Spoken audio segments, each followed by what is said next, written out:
Hey, how's it going, everybody? Hang on a second. I guess if I played my trailer, that'd be nice, right? Yeah, so if you would for me, please like, comment, subscribe to the channel. So I'm trying to get reviews out to you guys once again. I know it's probably been like at least a month or so since I did my last review. So yeah, definitely trying to put more out here. Uh, so the one I happened to see, it was a while ago. I still remember the movie. Um, so we're looking at Terrifier 2, and this is directed by Damien Leone. So this is the guy who I think he pretty much created this character Art the Clown, and I guess he calls him Art the Clown because Art the Clown is considered when he kills people. His he looks at his craft as like, I guess, like a work of art or something like that. So they call him Art the Clown.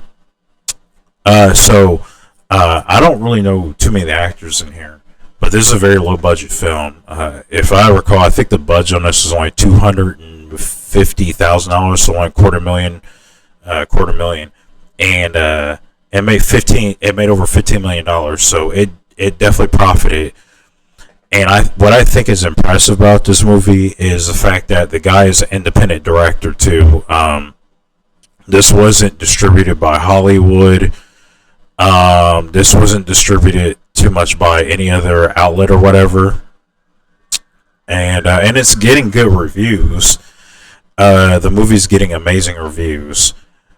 Uh, so this pretty much is a movie about a guy named Art the Clown. He's a mystery, and essentially he just kind of goes around murdering people because he sees it as an art form. Um, and he's, I guess, in this one he's resurrected because I saw the first Terrifier 2, and I don't remember much of it. It was a while ago I saw it, but I saw this, so I saw the second one. I still have yet to see the third one, and I'll have a review up for that one too, because I'm trying to catch up movies I haven't seen in the past couple of years that I promised you I was going to get your reviews for. But this one, I don't know. So I'll tell you right now, I'm not into slashers. Um, to me, slashers just kind of repeat the same beats personally.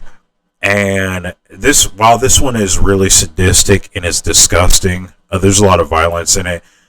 I really didn't see anything outside of what reminded me of like another Nightmare on Elm Street or a Freddy, Jason, Michael Myers type thing. There's really, the reason why I'm not giving you much is because there's really no plot to this movie. I don't.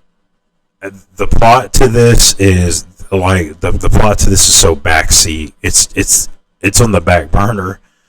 Um, some girls, it's just so cliche to me. It's so some girl goes out to a Halloween party or whatever, and Art murders people. I mean, like there's no rhyme or reason. He just murders people. Granted, it's in really disgusting and horrific ways. There's some really disturbing deaths in here. Um, and while it is sadistic, I don't take pleasure in these types of films. I'm just going to be very honest with you. Um, Even when I got done with it, I didn't really care too much for the first Terrifier. So I don't see what's going to make me care too much for this one. I mean, like, it's literally him just doing the same thing he's doing in the first movie. Like I said, the plot is non-existent. Uh, I don't really care for the people he's killing. I don't I like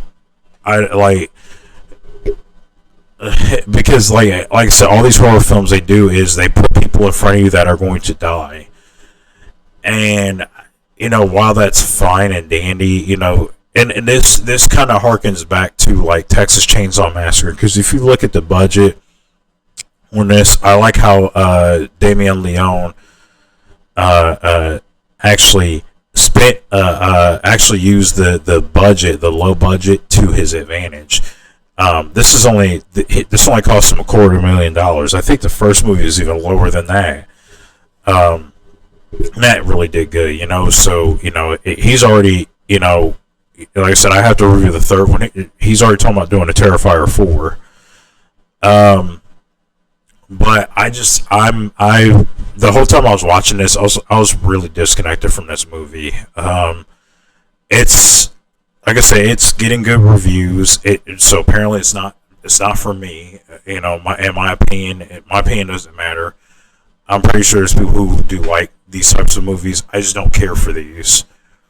And even watching them, because I was just rolling my eyes the whole time after a while. Like I said again, it is a very violent movie. There are some crazy deaths in here. I'm thinking of the few that I'll never forget. One involving a man losing his manhood. Literally. So, like I said, it's violent, and then what makes it even work even more personally with the violence is the fact that all the effects are practical. None of the effects in here are CG or anything like that, because the budget's super low. So again, this is going to remind you of like those 80s, 70s, 80s horror films. Texas Chainsaw Massacre. Notably, Texas Chainsaw Massacre. But I just don't really. Again, I don't care for. To me, art is just another cookie cutter killer. And I didn't really care too much for this. And the fact that it was more sadistic, and the fact that it sort of reveled in its violence and everything else, it just made me care less about it. Honestly, I just kind of want it to be over. So yeah, for me, this one is a low recommend. If I had to review the first one, that one's probably a low recommend for me too. These are just kind of below average slasher films in my opinion. They even do like you saw in the trailer. They even do the thing where the boy is doing research, something that they do in a lot of these movies. And I'm gonna be honest too. I thought. I thought she was a really bad actor. The mom is terrible in this. She's a sucky actor. Whoever got her, like her lines are awful, and just her line delivery sucks. Like, she sounds like an amateur. So maybe it's just me. I don't see the 87%. Maybe it's more of don't focus on all that stuff. Just focus on the killing and the violence and all their stuff. But again, it's just like all these other slasher movies. It's like the 80 billionth Saw film that came out. I just don't take glee in this. I'm sorry. Maybe it's just me. Even thinking about the movie now, I don't care about it. So yeah, it's a low recommend for me. I'll still review the third one, and then when the fourth one comes out, I'll review that one too. But for this one, I'm after seeing Terrifier 1 and 2, it hasn't really changed my mind one bit. I'm still kind of there. And then like the dumb thing about the story in this too was I don't want to ruin it too much if you haven't seen it. I know it's a couple years old at this point, but there's a scene in here where they introduce magic. It's a mystical magical object. Has nothing to do with the story really at all. It's just a thing to save a character. And I'm sitting there rolling my eyes like, so where's this coming from now? Because this was never. They kind of pointed it throughout the movie, but they never really give the significance of it. And then when it starts doing the whole magic thing, I'm just like, okay, man, this is stupid. This is dumb. This is so stupid. Like there's no rhyme or reason. It was just thrown in the movie. And you'll see it at the end too. Like, it just comes out of nowhere. And I was just frustrated watching it. I was like, this is stupid. Yeah, this is a low recommend. I'm close to giving it a do not recommend, but you know I'm putting it for the gore hounds out there. If y'all really like all the gore and stuff like that, it is a low recommend. Maybe you think it's a high recommend. You know, maybe you're part of the 87% or whatever, or Rotten Tomatoes. But me, yeah, didn't really care for this one. Low recommend. So if you would, from please like, comment, subscribe to the channel. Comment bottom. Tell me if you think I'm crazy, because apparently a lot of you like this movie far more than I did. So there'll probably be disagreements. But until then, I will see you in the next video.